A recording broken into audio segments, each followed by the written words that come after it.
dosa yang mengutus anaknya, agar kita damai dengannya, dosa diampuninya. Kasih Allah tak terduga, tinggi dalam dan luas, tetap teguh tak berubah sampai selama-lamanya. Dalam dunia yang tak tetap, tak kuasa kan lenyaplah. Manusia menolak firman, berpaling pada berhala.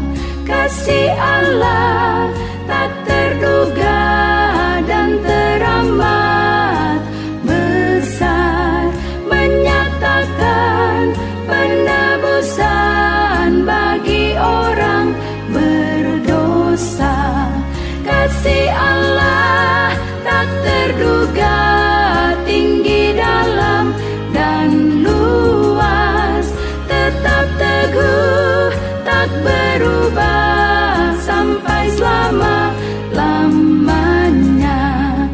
Dengan langit sebagai kertas, batang pohon sebagai pena, air laut sebagai dakwah, tiap orang penulisnya tak mungkin akan menuliskan kasih Allah yang besar. Langit dari timur ke barat tak akan memuatnya.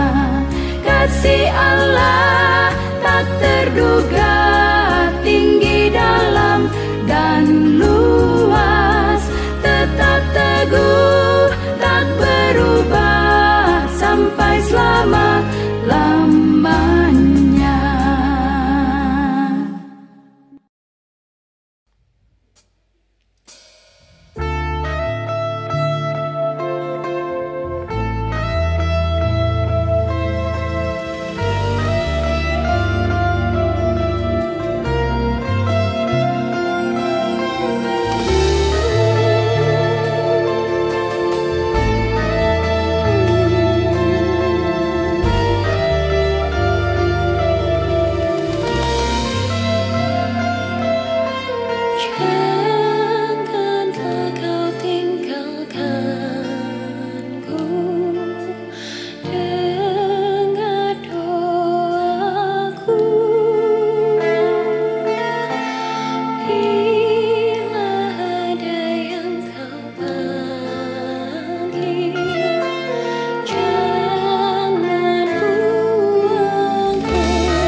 mati bagiku.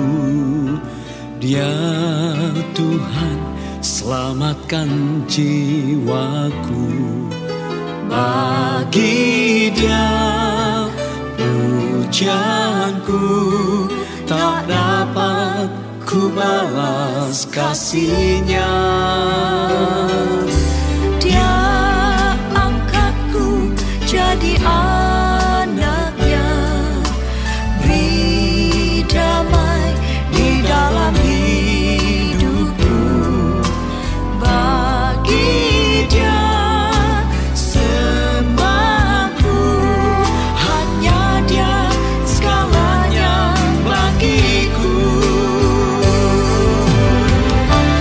Bagi Dia segala pujian, hormat serta syukur kekal selamanya.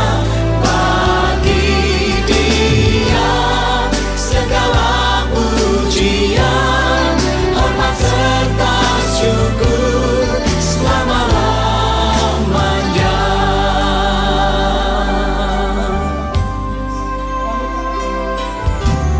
Ya Yesus telah mati bagiku. Dia Tuhan selamatkan. Ya Tuhan selamatkan jiwaku.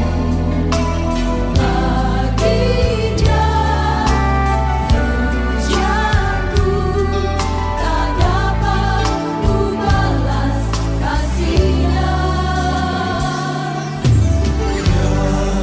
Angkatku jadi anaknya, beri damai di dalam hidupku.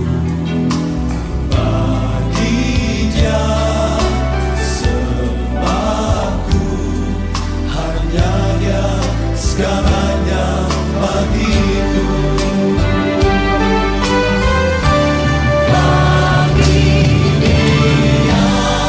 Segala pujian, hormat serta syukur kekal selamanya. Bagi Dia segala pujian, hormat serta syukur selama-lamanya.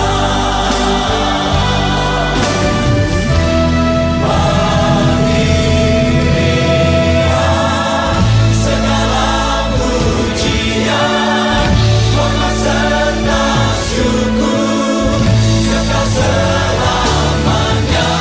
Bagi Dia segala pujian, hormat serta syukur selama-lamanya. Sekali lagi bagi Dia. Bagi Dia segala pujian, hormat serta syukur kekal selamanya. Bagi Dia segala pujian, hormat serta syukur selama-lamanya. Selamanya, selama-lamanya.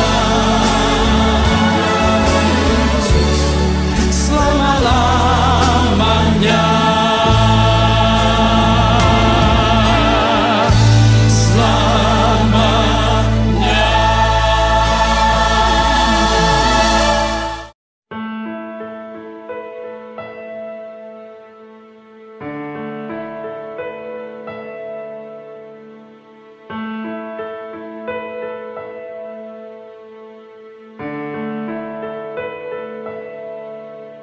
Ku memilih Yesus, bukan harta, dan Dia milikku melebihi semua. Ku memilih Yesus, juru selamat, biar tangannya yang menuntunku.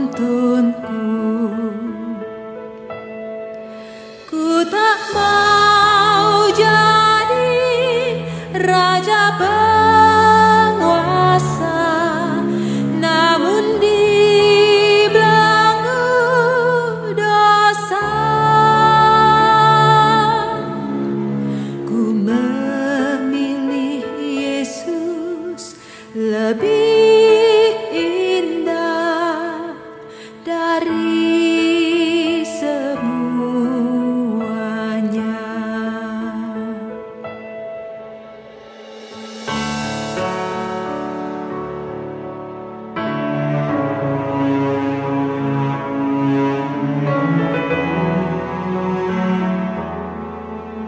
Ku memilih Yesus daripada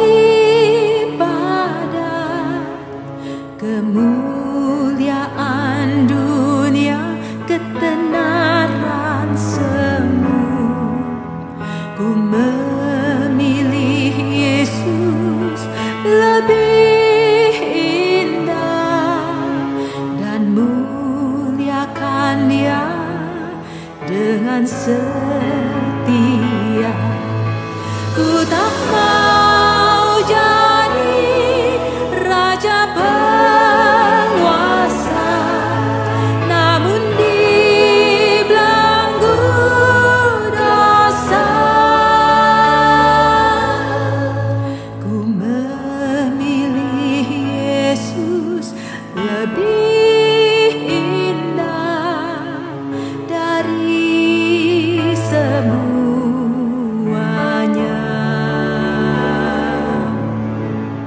Tuhan lebih indah, lebih manis dari bunga bakung ataupun madu.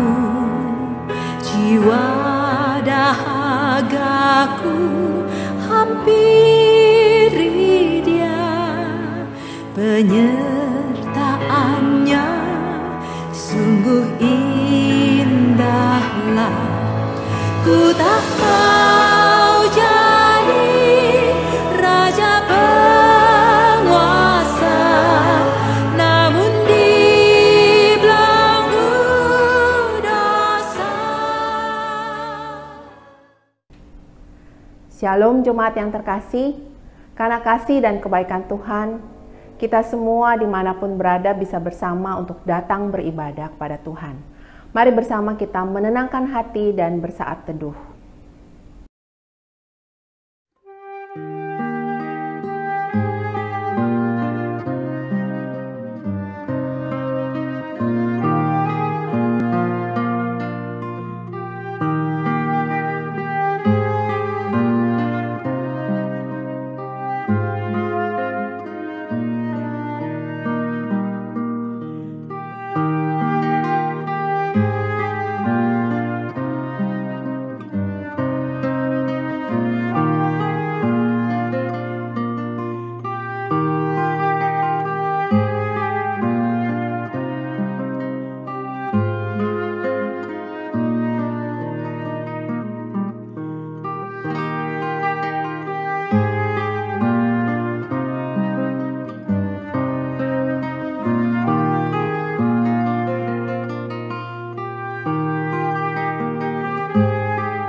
Pada hari ini jika kamu mendengar suaranya, janganlah keraskan hatimu seperti dalam kegeraman pada waktu pencobaan.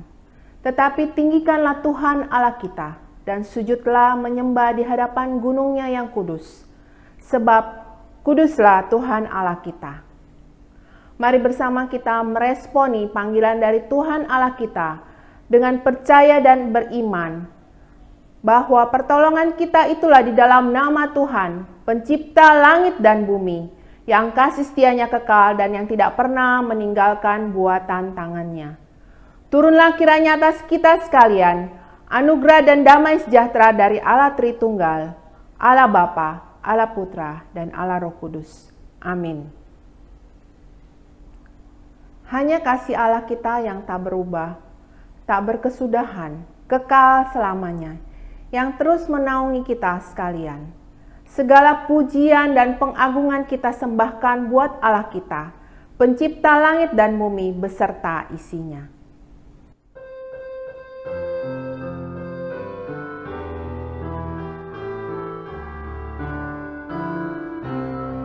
Kasih Allah amat besar yang tak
Mari kita berdoa.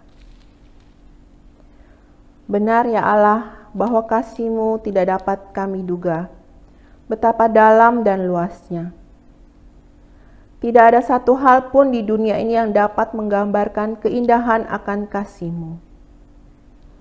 Kami manusia yang berdosa ini tetap Engkau kasihi. Semua anugerah dan berkat masih kami peroleh dari-Mu ya Tuhan. Terima kasih ya Tuhan, terima kasih. Di dalam nama Tuhan kami Yesus Kristus, segala puji dan hormat kami naikkan kepadamu. Amin. Sebagai orang percaya kita perlu mengaku dosa kita sebagai disiplin, menyalibkan kedagingan dan hidup tunduk kepada Roh. Mari kita sebagai sesama anggota tubuh Kristus, saling menasihati seorang akan yang lain setiap hari, selama masih dapat dikatakan hari ini, supaya jangan ada di antara kamu yang menjadi tegar hatinya karena tipu daya dosa. Mari kita memohon ampun kepada Tuhan untuk dosa di dalam pikiran, hati, dan keinginan serta perbuatan kita yang masih mendukakan Tuhan, dan biarlah kita sama-sama mempunyai kesungguhan komitmen untuk meninggalkan dosa serta hidup baru.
Jemaat yang dikasihi oleh Tuhan, silakan bangkit berdiri.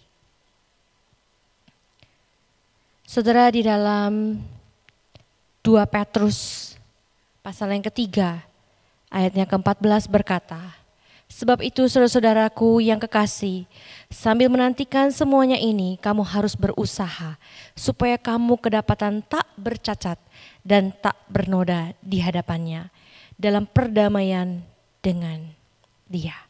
Mari bersama-sama kita mengaku segala dosa dan kesalahan yang telah kita buat.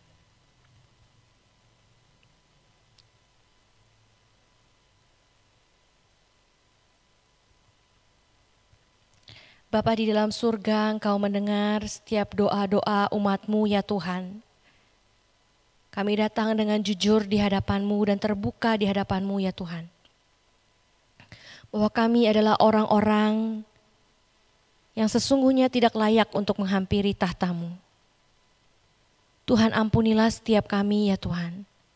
Sucikan dan kuduskan kami.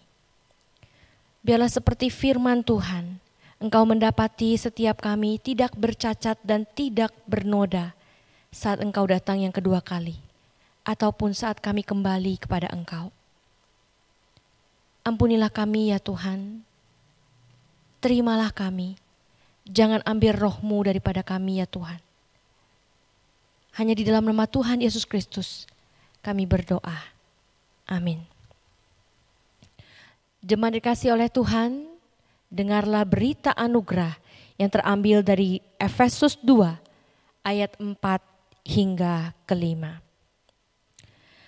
Tetapi Allah yang kaya dengan rahmat oleh karena kasih-Nya yang besar, yang dilimpahkannya kepada kita, telah menghidupkan kita bersama-sama dengan Kristus.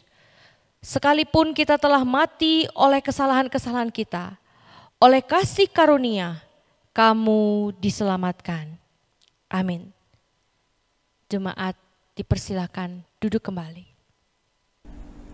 Mari bersama kita naikkan pujian syukur kita buat pengampunan dosa yang kita terima dan segala hormat kemuliaan hanya buat Tuhan kita, Yesus Kristus.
Jemaat yang terkasih, mari kita bersama-sama mengambil waktu untuk berdoa di hadapan Tuhan, meminta pimpinan dari Allah Roh Kudus. Allah Roh Kudus, saat ini kami ingin membaca dan merenungkan kebenaran firman Tuhan. Biarlah Engkau yang menyertai, menolong kami di dalam memahami kebenaran firman-Mu pada hari ini. Kau sertai setiap jemaat-Mu dimanapun mereka berada. Biarkan Setiap jemaatmu memiliki hati yang mau terus belajar dan diajar oleh kebenaran firman Tuhan. Hamba-Mu yang penuh dengan keterbatasan ini juga Engkau urapi ya Tuhan, untuk menyampaikan isi hati Tuhan sesuai dengan apa yang Tuhan kehendaki. Di dalam nama Tuhan Yesus Kristus kami berdoa dan bersyukur. Amin.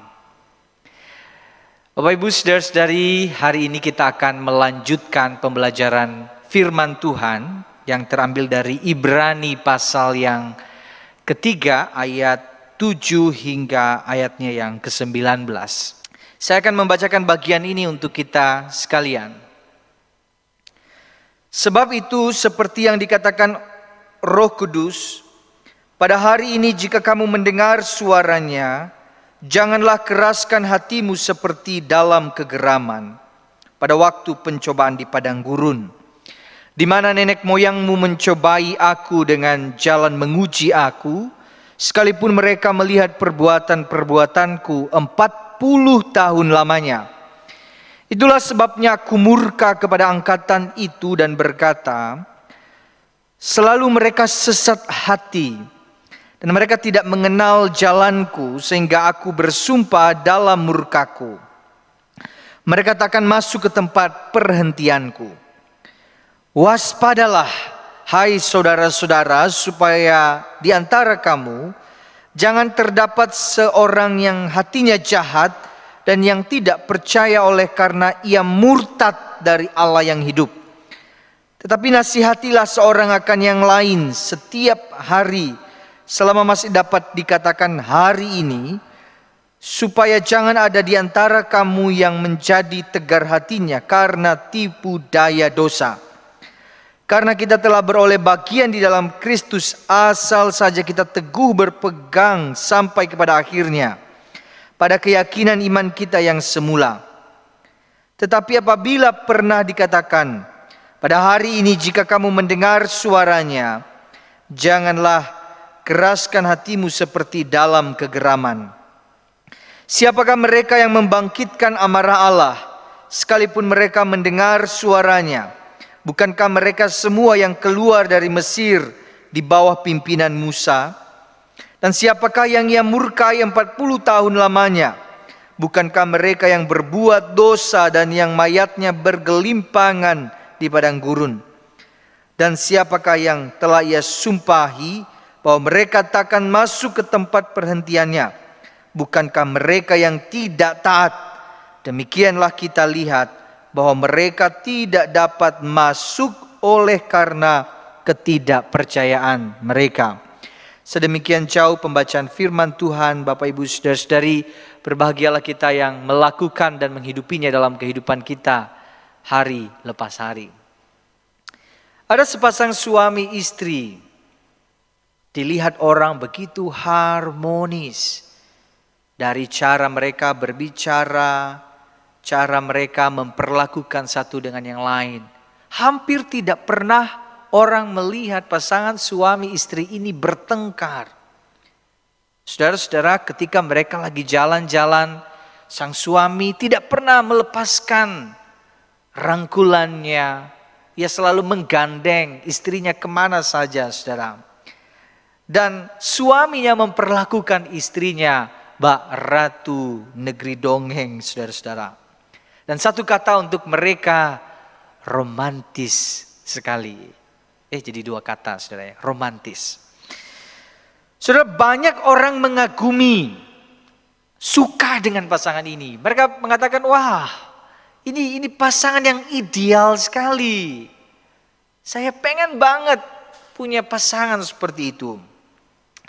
Tetapi saudara-saudara, sebuah kabar mencengangkan muncul ketika sang suami kedapatan selingkuh dengan wanita lain.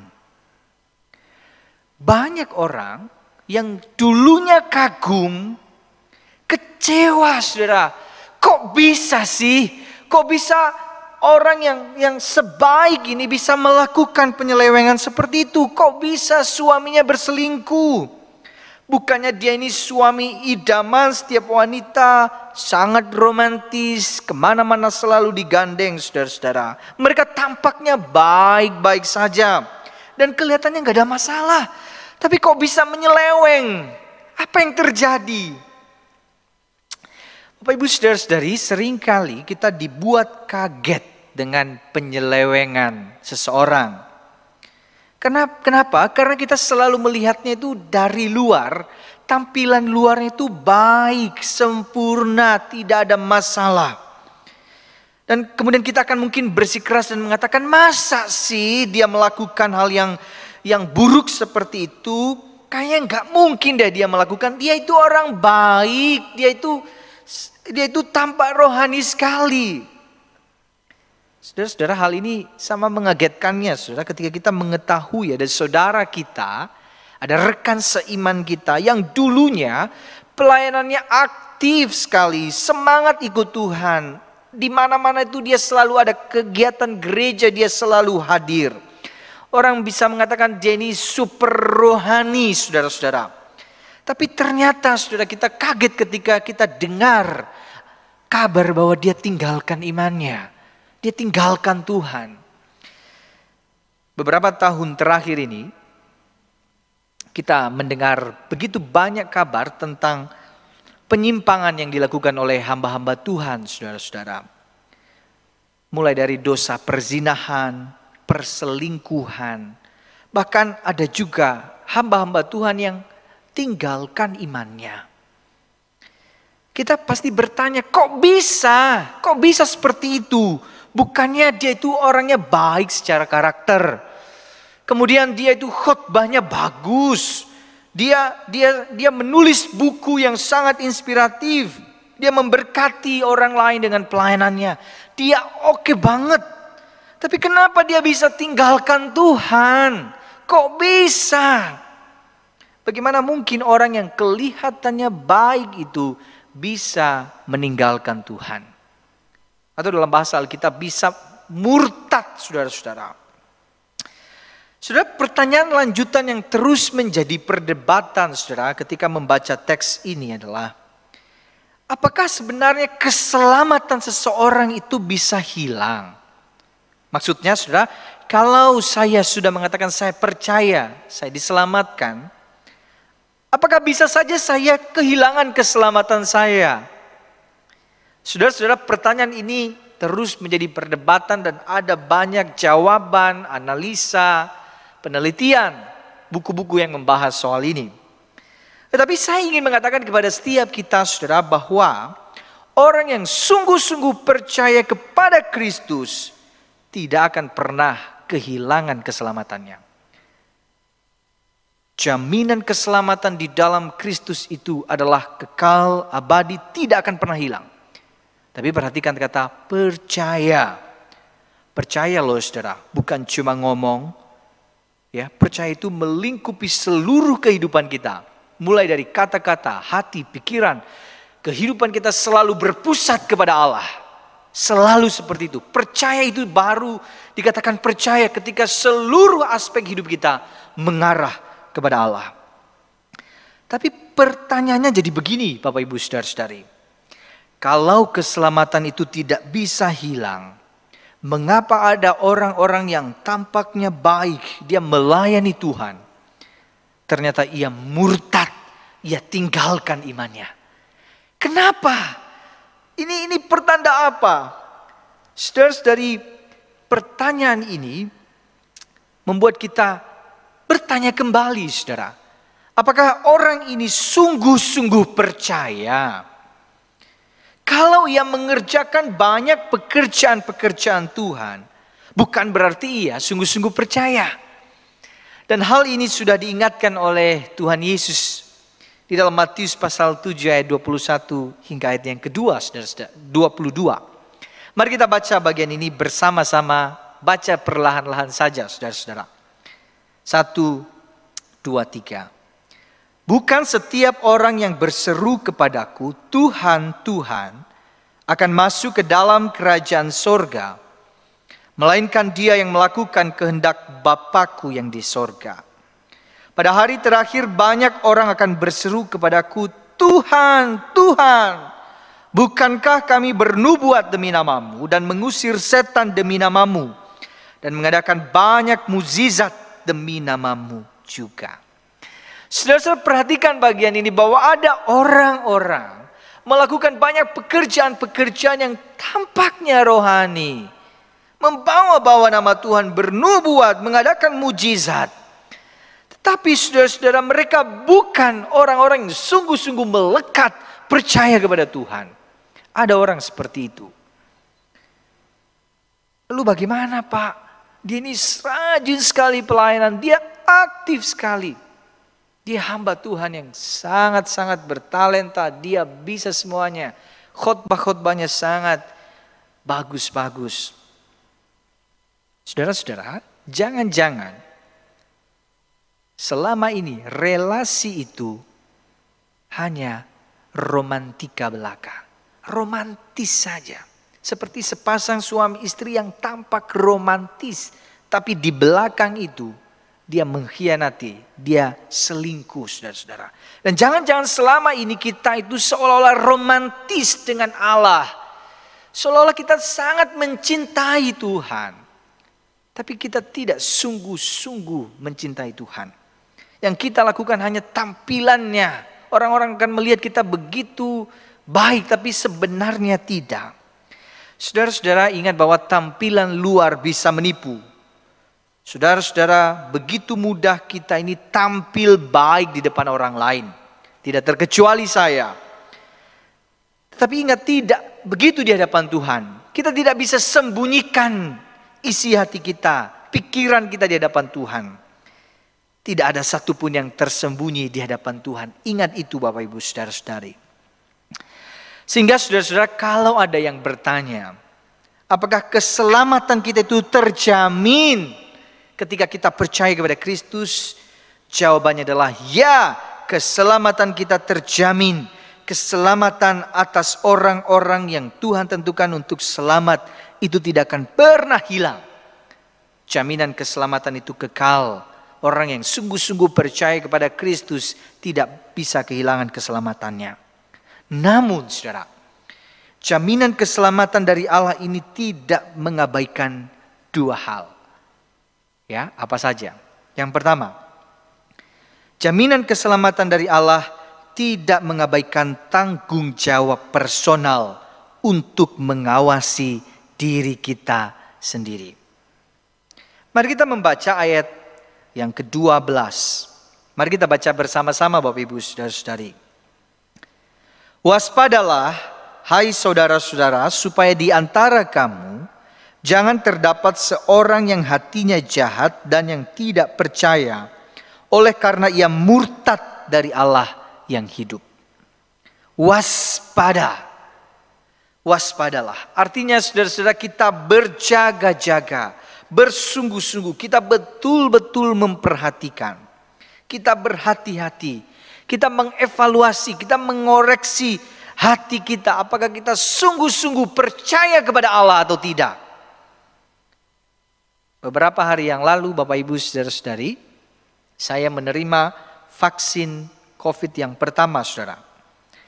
Dan kalau kita sudah menerima vaksin itu, anjuran pemerintah adalah jangan abaikan protokol kesehatan. Tetap berhati-hati, tetap pakai masker, hindari kerumunan, ya. Terapkan protokol kesehatan meskipun Anda sudah divaksin. Saudara-saudara, ada yang sangat berbeda ya ketika vaksin di masa-masa pandemi ini dibanding dulu-dulu. Apa saudara? Ketika dulu orang divaksin, mungkin kita ada yang divaksin pada waktu masih bayi, kita tuh ya udah divaksin, ya sudah lupa kalau kita pernah divaksin. Bahkan kita mungkin gak ingat kita pernah divaksin. Kita tidak terlalu peduli. Tidak ada peringatan untuk mengatakan hati-hati ya. Ya sudah, bebas saja.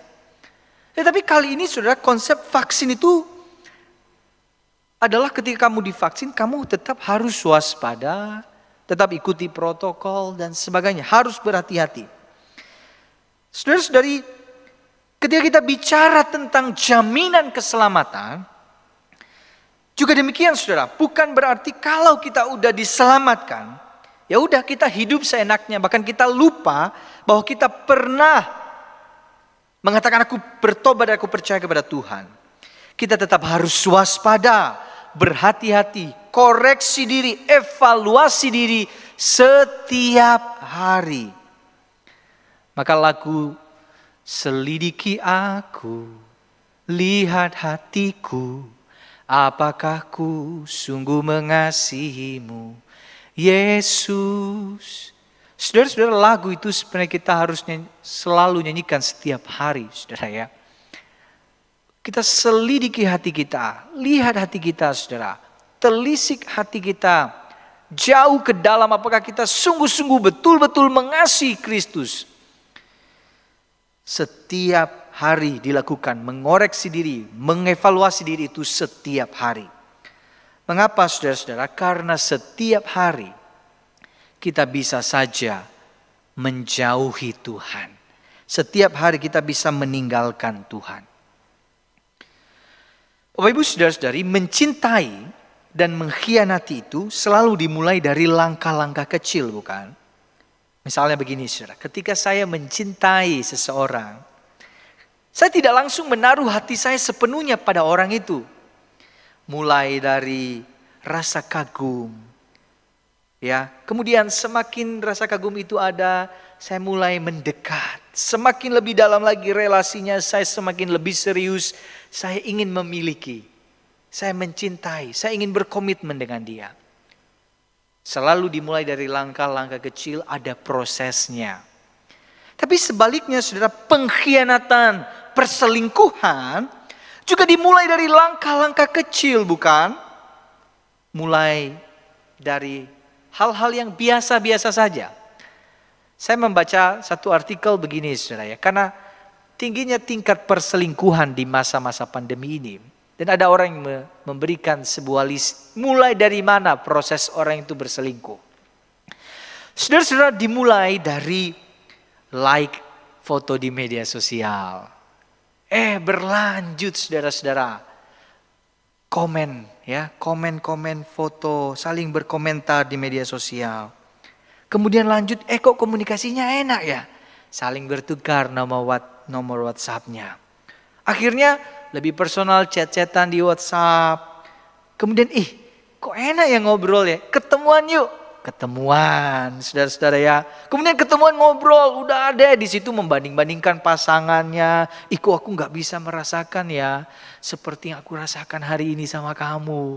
Lalu disitulah mulai muncul benih-benih pengkhianatan itu, saudara-saudara.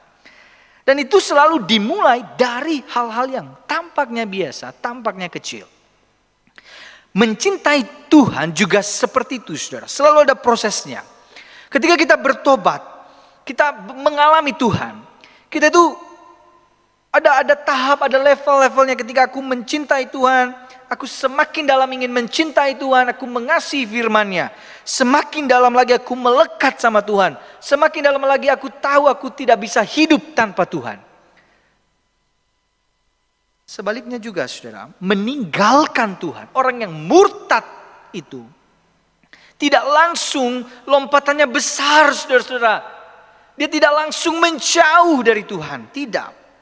Mulai dari langkah-langkah kecil. Biasanya ada prosesnya, saudara. Dimulai dari hatinya dulu, ya. Hatinya mulai dikeraskan, tidak lagi percaya sama Tuhan. Ya, mulai menjauhi pertemuan-pertemuan. Mulai meninggalkan lagi kebiasaan-kebiasaan yang bersifat rohania. Semua dimulai dari hati, saudara. Maka kalau kita baca Ibrani 3, ada banyak kata soal hati. Jadi sebenarnya ketika orang tinggalkan Tuhan, itu dimulai dari hatinya. Lalu kemudian berbuah jadi dari perkataan, perbuatannya. Jadi selalu ada prosesnya. Saudara-saudara, hal ini sama halnya ketika kita jatuh dalam dosa. Orang jatuh dalam dosa itu tidak langsung jatuh terjerumus dalam dosa yang mengagetkan kita nanti. Enggak. Selalu dimulai dari hal-hal yang tampaknya biasa, tampaknya bukan seperti dosa. Dan kemudian berubah menjadi tenggelam, jatuh lebih dalam. Saudara-saudara, seorang teman pernah bercerita kepada saya. ketika dia jatuh ke dalam dosa narkotika, saudara. Dia cerita begini, saudara. Awalnya dia tahu bahwa narkoba itu sesuatu yang tidak baik, itu dosa, itu sesuatu yang tidak boleh saya dekati. Tetapi Anda tahu, saudara, bagaimana dia memulainya. Dia memulainya dari sesuatu yang enak, saudara. Barang itu diberikan secara gratis. Cobain aja, enggak usah bayar, kita kan sohib, teman. Udah, aman ini. Wah, bener nih, teman ini, sahabat ini, dikasih gratis. Ya udahlah saya coba. Sekali dikasih gratis, 2 kali gratis, 3 kali masih gratis. Baik bukan? Makin lama, kok enak ya? Udah saya enak dikasih gratis lagi. Tapi keempat kali udah ada mulai tuh hitung-hitungan. Bayar. Nggak bisa bayar, udah kamu mau kamu jual. Dijual dah. Waktu dijual saudara-saudara, bisa double nih. Udah dapat yang saya mau, dapat uang lagi. Makin lama makin profesional melakukan dosa, saudara-saudara. Dan semua kita seperti itu, ketika kita jatuh dalam dosa, semua dimulai dari hal-hal yang tampaknya biasa. Dan itulah kehebatan iblis, saudara. Iblis itu tidak selalu menempatkan kita kepada tempat yang sangat gelap, enggak. Tapi dia tempatkan kita kepada tempat yang enggak, masih remang-remang, biasa saja, boleh kok. Orang lain melakukan ini enggak apa-apa. Tapi makin lama, makin dalam, kita makin jatuh dan makin jauh dari Tuhan. Saudara-saudara, waspadai hati kita sendiri. Evaluasi diri kita. Jangan-jangan kita ini udah lama-lama makin melenceng dari Tuhan. Koreksi diri, telisik hati kita. Murtad itu, meninggalkan iman itu tidak langsung seketika, saudara. Selalu ada prosesnya. Mulai dari hal-hal yang biasa, hal-hal yang kecil ketika kita mengeraskan hati kita. Makin tidak mau dengarkan firman Tuhan. Ada yang tegur kita tidak mau mendengarkan. Suara Tuhan kita abaikan lagi. Saudara, inilah yang diceritakan di dalam Ibrani ini. Penulisnya itu mengingatkan kembali tentang orang-orang Israel pada zaman dulu, saudara. Padahal Tuhan itu sudah tolong mereka, Tuhan sudah jaga, Tuhan nyatakan mujizatnya kepada mereka. Tapi saudara-saudara, Anda tahu, mereka itu bersungut-sungut, mereka keraskan hati mereka, mereka tidak percaya kepada Tuhan. Ibrani 3 ayat 17, kita baca bersama-sama, saudara. 1, 2, 3. Dan siapakah yang ia murkai 40 tahun lamanya? Bukankah mereka yang berbuat dosa dan yang mayatnya bergelimpangan di padang gurun? Di Bilangan 14 kita bisa melihat seluruh keutuhan kisah ini. Saudara-saudara, orang-orang Israel pada waktu itu, padahal Tuhan udah janji kepada mereka untuk masuk ke dalam tanah perjanjian. Tapi mereka nggak percaya sama Tuhan. Mereka bilang, aduh lebih baik saya di Mesir, baliklah lebih enak di sana. Dan mereka bilang, kami takut, kami nggak bisa menang melawan itu. Padahal Tuhan bilang, pasti menang, bisa. Kamu sudah tahu siapa saya Allah yang hebat. Tapi mereka tidak percaya, mereka keraskan hati mereka. Sehingga konsekuensinya mengerikan loh, saudara. Tuhan marah kepada mereka. Sehingga satu generasi itu tidak bisa masuk ke dalam tanah perjanjian. Mereka tidak bisa menikmati tanah perjanjian. Mereka, ya, tadi di Ibrani dikatakan mayatnya bergelimpangan di padang gurun. Kenapa? Karena mereka tidak percaya. Mereka tidak sungguh-sungguh percaya kepada Tuhan. Bapak Ibu saudara-saudari, mari kita telisik hati kita. Evaluasi, koreksi diri kita. Seperti apa sih diri kita ini sebenarnya? Saudara-saudara, ada yang bilang begini ya, saya itu orang yang sabar, saudara. Saya itu tampaknya orang yang sangat stabil secara emosional, tidak suka marah. Tapi saudara-saudara, sejujur-jujurnya, saya itu orang yang sangat bergumul dengan ketidaksabaran. Saya bergumul menguasai amarah. Saya sebenarnya orang yang mudah sekali marah, saudara-saudara. Saya bergumul bagaimana bisa menguasai emosi itu. Dan ini pergumulan setiap hari, saudara-saudara. Dan orang terdekat saya tahu hal ini. Saya selalu mengevaluasi diri saya, begitu mudah saya sekali marah pada sesuatu. Begitu mudah saya sekali kecewa, putus asa pada sesuatu. Dan itu perjuangan setiap hari. Kenapa? Saya tahu saya mudah sekali jatuh pada titik itu, saudara-saudara. Oleh karena itu, jaminan keselamatan, kita diselamatkan betul, Tuhan menjamin itu. Tapi kita punya tanggung jawab personal. Evaluasi diri, waspadai, berhati-hati. Jaga diri kita, jaga hati kita supaya tetap fokus kepada Tuhan. Saudara-saudari, yang kedua adalah jaminan keselamatan tidak mengabaikan tanggung jawab komunal untuk saling menasehati. Kita baca ayat yang ke-13 ya, saudara-saudara. 1, 2, 3. Tetapi nasihatilah seorang akan yang lain setiap hari, selama masih dapat dikatakan hari ini, supaya jangan ada di antara kamu yang menjadi tegar hatinya karena tipu daya dosa. Saudara-saudara, betul tanggung jawab itu personal tentang iman kita. Tapi tidak bisa diabaikan tanggung jawab komunal, komunitas, gereja, anggota tubuh Kristus itu saling memperhatikan, saudara-saudara, saling menasihati satu dengan yang lain. Menasihati, kalau ada yang salah ditegur, dinasihati, bukan digosipkan, saudara. Saudara, gereja itu harusnya gereja yang saling membangun, hidupnya harusnya saling berelasi satu dengan yang lain, saudara. Bukan menghakimi, bukan saling menggosipkan. Tetapi saudara, entah kenapa saudara, gosip itu selalu seru. Selalu asik ngomongin kejelekan, gibah itu asik, saudara. Ada orang-orang yang saya temukan, passionnya itu saudara ya, gosip ya. Menjadi gosiper, saudara ya. Dia selalu bersemangat untuk ngomongin orang lain. Kalau kejelekan orang lain itu, saya selalu bergairah, saudara-saudara. Harusnya kita itu orang-orang yang saling mengasihi, saling menasehati, saling mendukung, support. Ada yang jatuh, harusnya kita bisa sama-sama tarik seperti itu. Dan kita terus mendoakan, saudara, supaya kultur itu ada di gereja ini. Gereja yang relasional. Kita harusnya ada ketersalingan, saling menasehati, saling mendukung.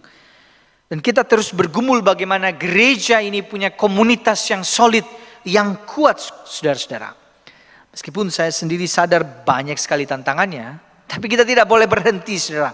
Mari kita bangun komunitas gereja di GKR Telgong ini. Menjadi komunitas yang sungguh-sungguh bisa disebut sebagai persekutuan gereja yang sesungguhnya. Ya, orang-orang di dalamnya itu betul-betul saling support, bukan saling menghakimi dan saling menggosipkan satu dengan yang lain. Saudara, mari kita saling memperhatikan dan peduli satu dengan yang lain.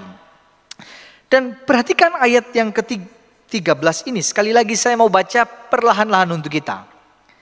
Tetapi nasihatilah seorang akan yang lain setiap hari, selama masih dapat dikatakan hari ini, supaya jangan ada di antara kamu yang menjadi tegar hatinya karena tipu daya dosa.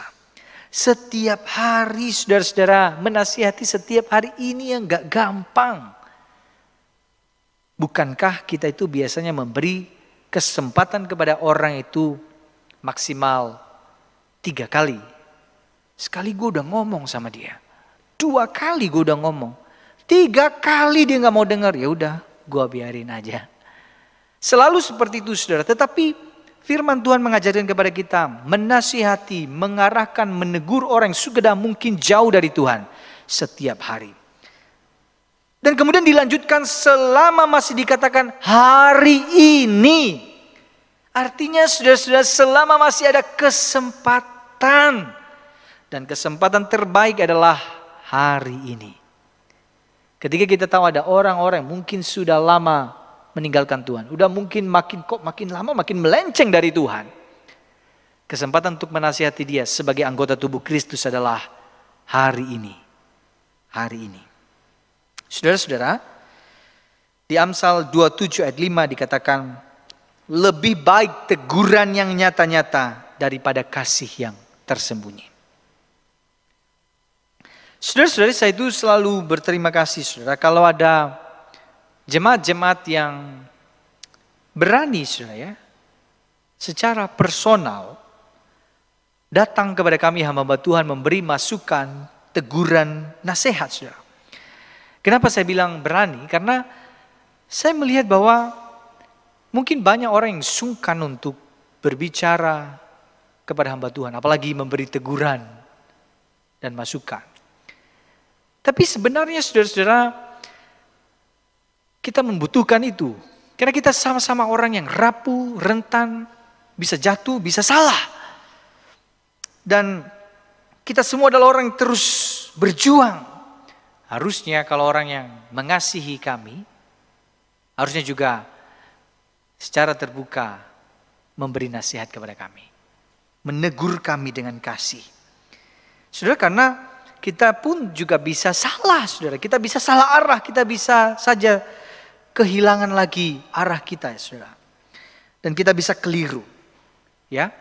Jadi harusnya saling menasihati itu adalah kultur yang dibangun di dalam sebuah gereja yang sehat, ya. Ingat, saudara, saling menasihati bukan saling menggosipkan atau saling menghakimi, saling bicarain di belakang orang. Itu bukan gereja yang berpusat kepada gospel, ya, tapi itu mungkin berpusat kepada gosip, ya, saudara ya. Bukan seperti itu, saudara. Ya, tentu saja ketika kita menasihati orang lain, harusnya tegurannya dimotivasi kasih, bukan kebencian. Ya, saudara-saudara, saya selalu meyakini bahwa teguran, masukan, nasihat dari orang-orang itu adalah cara Tuhan untuk menjaga, memelihara iman kita. Jadi kita memang harus terbuka dengan nasihat, teguran orang lain. Dan mari kita sama-sama membangun gereja ini, saudara, punya kultur seperti itu. Saudara-saudari, kalau hari ini Tuhan berbicara personal kepada Bapak Ibu saudara-saudari, dengar suaranya, jangan keraskan hatimu seperti orang Israel, saudara. Mari kita sama-sama berubah, telisik hati kita, evaluasi diri kita. Dan kita jangan seperti orang-orang Israel yang sudah tahu begitu baiknya Tuhan, tapi kita meragukan, kita tidak percaya kepada Tuhan. Oleh karena itu, saudara, sebagai PR kita hari ini, saya ingin menantang kita, saudara, hari ini. Kalau Anda beribadah secara personal, coba pikirkan satu orang, jemaat, saudara, teman, sahabat, orang terdekat Anda yang mungkin Anda sudah tidak lama mendengar kabarnya, atau Anda mungkin melihat kok dia ini makin jauh sama Tuhan, ya. Hubungi dia setelah kebaktian ini, hari ini, jangan besok. Tanya kabarnya, tanya saja kabarnya, tunjukkan kepedulianmu pada orang itu. Pikirkan, kalau boleh tulis di catatanmu, saudara, siapa namanya. Dan saya ingin kita bisa tanya orangnya hari ini. Saudara-saudara, kalau Anda beribadah bersama dengan keluarga, coba diskusikan, saudara. Siapa yang hari ini mungkin Anda kenal dia, Anda dekat dengan dia, tapi jemaat itu kayaknya udah lama, kayaknya jauh dari Tuhan deh kayaknya. Diskusikan. Atau mungkin itu adalah keluarga-keluarga yang mungkin kok bisa ya dia jauh ya dari Tuhan, ya. Diskusikan, saudara, ya. Jangan diam-diam saja. Dan setelah ini, kebaktian ini, hari ini, cukup tanya kabarnya. Tunjukkan empatimu pada orang itu. Hari ini, jangan besok. Jangan keraskan hatimu, saudara. Mari kita sama-sama menjadi gereja yang bisa saling menasihati, menguatkan satu dengan yang lain. Saudara-saudari, kembali saya ingin mengulang beberapa poin ini tadi yang sudah saya sampaikan kepada setiap kita. Jaminan keselamatan dari Allah tidak mengabaikan tanggung jawab personal untuk mengawasi diri sendiri, dan tidak mengabaikan tanggung jawab komunal untuk saling menasihati. Kiranya Allah Roh Kudus yang memampukan kita untuk melakukan firman-Nya. Mari kita tundukkan kepala, kita berdoa.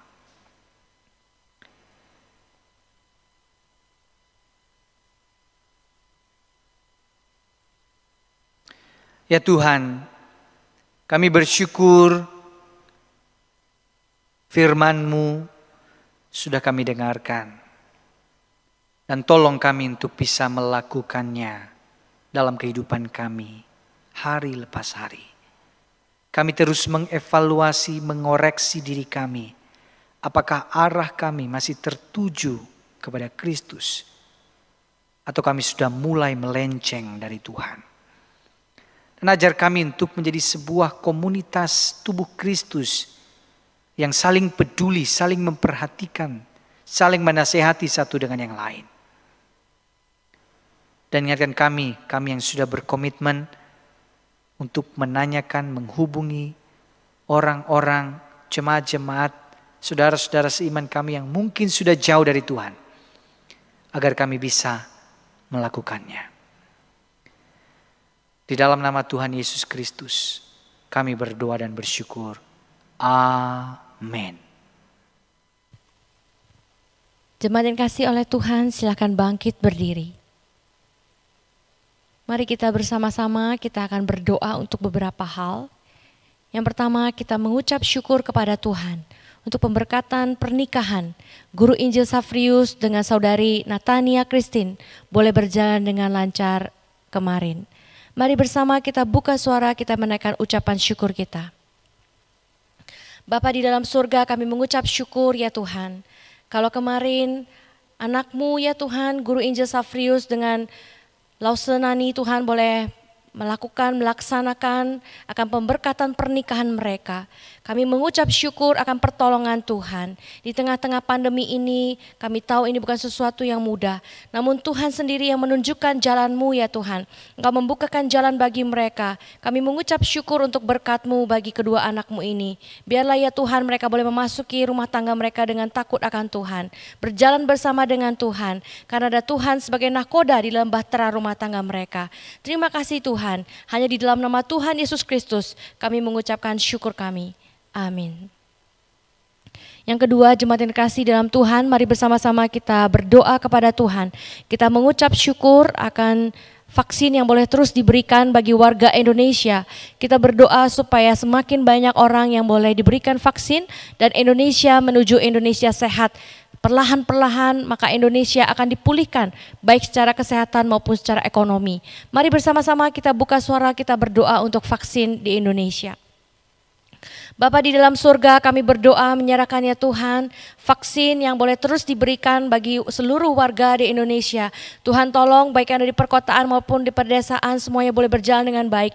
Tuhan memberkati para tim medis, bahkan orang-orang yang akan mendistribusikan akan vaksin ini Tuhan, supaya semuanya rakyat Indonesia seluruhnya boleh kembali sehat Tuhan. Kami rindu Indonesia boleh dipulihkan baik secara kesehatan, secara sosial, bahkan ekonomi Indonesia ya Tuhan. Kami serahkan ke dalam tangan Tuhan. Terima kasih Tuhan karena sedikit demi sedikit Tuhan memulihkan akan negara kami. Hanya di dalam nama Tuhan Yesus Kristus kami berdoa dan mengucapkan syukur kami. Amin. Mari jemaat kita mengambil waktu sejenak di hadapan Tuhan. Kita berdoa untuk setiap pergumulan kita serahkan kepada Tuhan.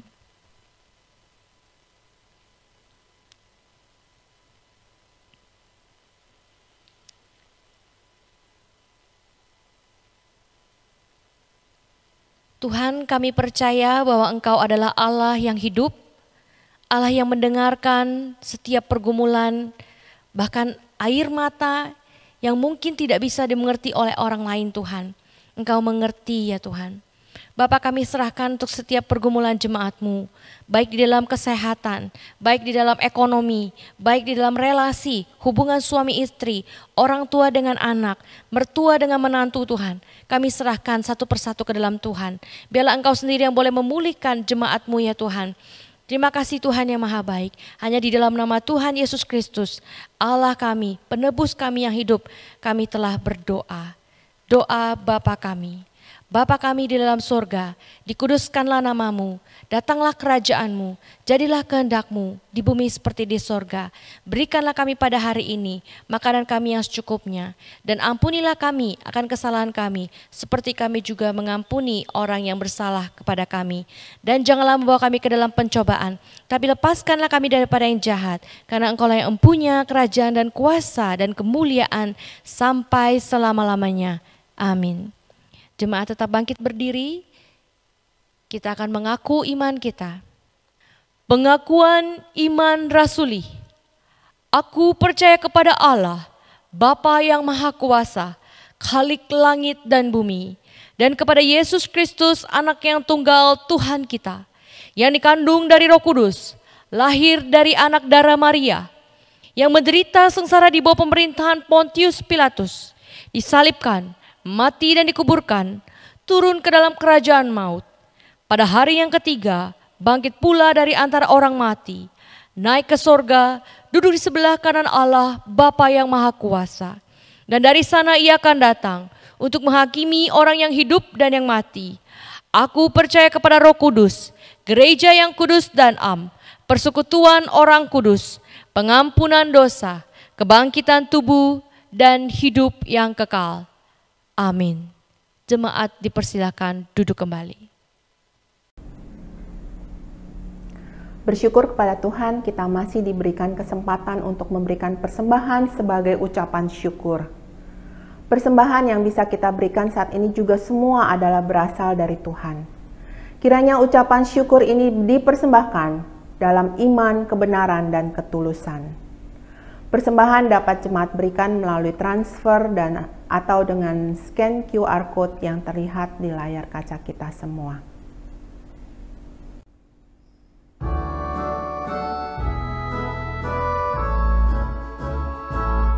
Ku memilih Yesus bukan harta, dan Dia milikku melebihi semua. Ku memilih Yesus bukan ladang, biar tangannya yang menuntunku. Ku tak mau jadi raja penguasa, namun dibelenggu dosa. Ku memilih Yesus lebih indah dari semuanya.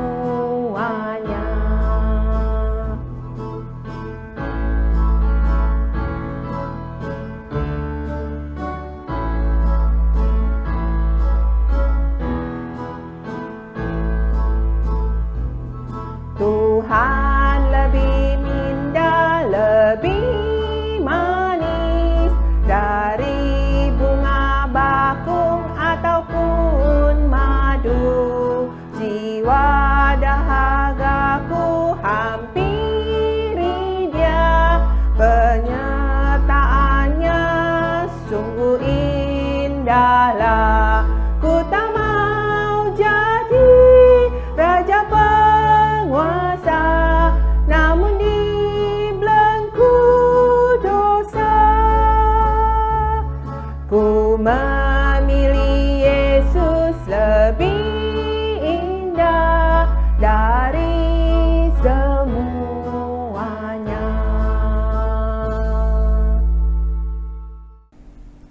Mari kita berdoa.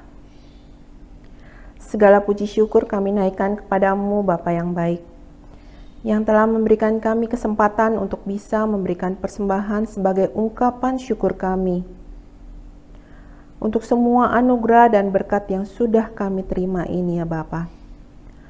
Kami bersyukur dan kami berterima kasih. Pada saat ini kami juga berdoa untuk majelis yang sudah Engkau pilih untuk mengelola akan persembahan ini. Tuhan kiranya memberi mereka hikmat dan kerendahan hati serta takut akan Engkau di dalam mengelola uang persembahan ini untuk pekerjaan Tuhan di tempat ini. Terima kasih ya Tuhan. Di dalam nama Tuhan Yesus kami berdoa. Amin.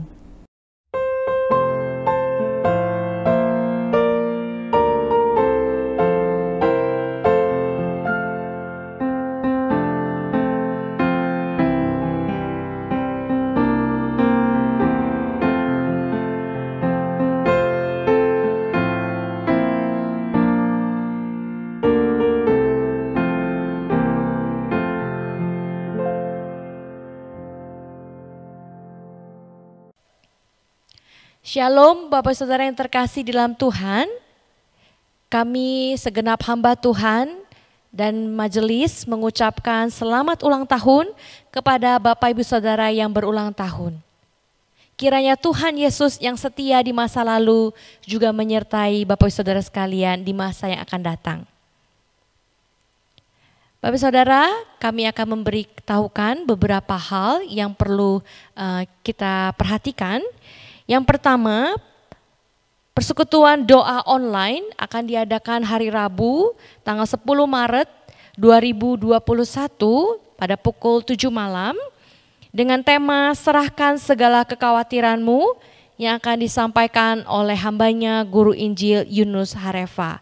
Kami mengundang Bapak Saudara untuk kita boleh bersama-sama berdoa bersama.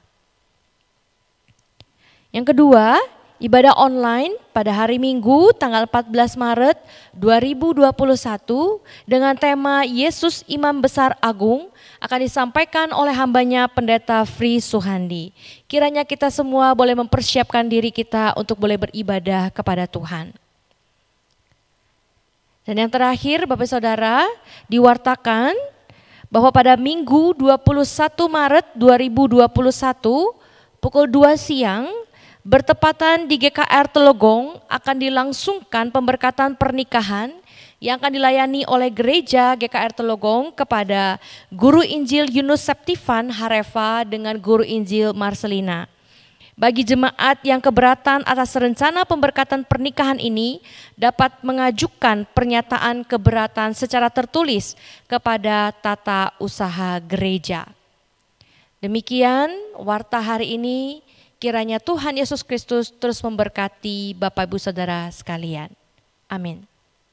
Jemaat yang terkasih, mari kita bersama bangkit berdiri. Dan biarlah segala kemuliaan hanya untuk Allah Tritunggal. Kita naikkan pujian doksologi.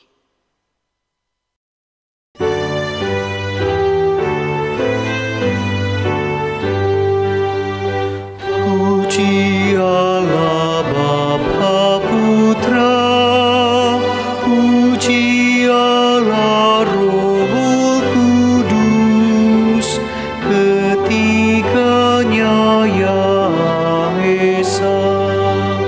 Pohon selamat sumber berkat. Amin. Jemaat yang terkasih, mari kita mengarahkan hati dan pikiran kita kepada Kristus dan ingatlah kebenaran firman Tuhan bahwa jaminan keselamatan kita tidak mengabaikan tanggung jawab personal dan juga tanggung jawab komunal untuk saling menasihati. Dan mari kita bersama menerima berkat yang daripada Tuhan. Tuhan memberkati engkau dan melindungi engkau. Tuhan menyinari engkau dengan wajah-Nya dan memberi engkau kasih karunia. Tuhan menghadapkan wajah-Nya kepadamu dan memberi engkau damai sejahtera. Amin.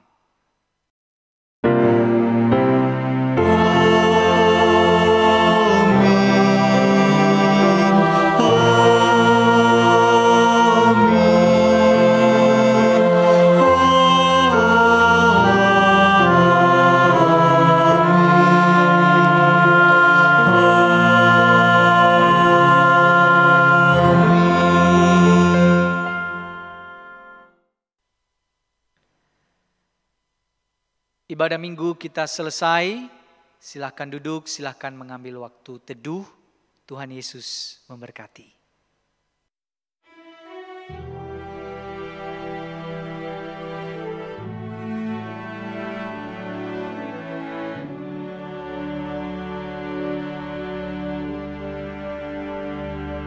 Kiranya